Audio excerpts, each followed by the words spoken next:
I'm Greg Fossilman Raymer. Have you ever found yourself in a spot where you're agonizing over whether or not you should call an opponent's pre-flop raise? Of course you have.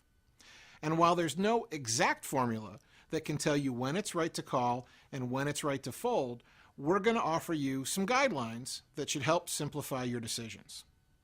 The most important thing to understand when you're facing a pre-flop raise is that in order to call, you need to be holding a much stronger hand than you would be holding if you were the player making the original raise.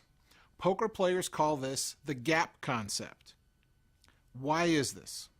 Because when your opponent raises, especially from early position, they're telling you they're holding a strong hand of their own. So how do you decide if your hand is strong enough to call with? First, ask yourself this simple question.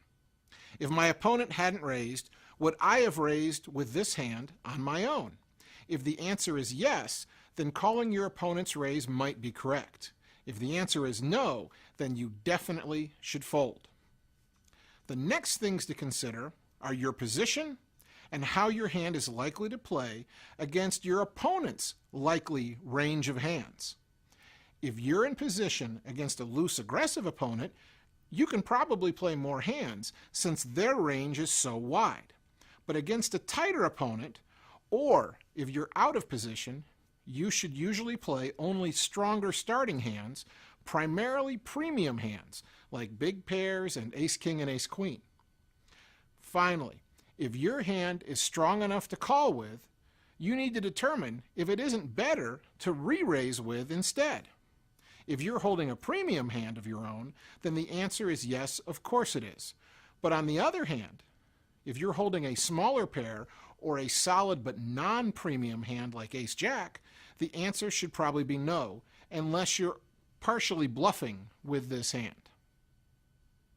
For example, let's say you're in late position with pocket nines and are facing a pre-flop raise from an opponent in early position.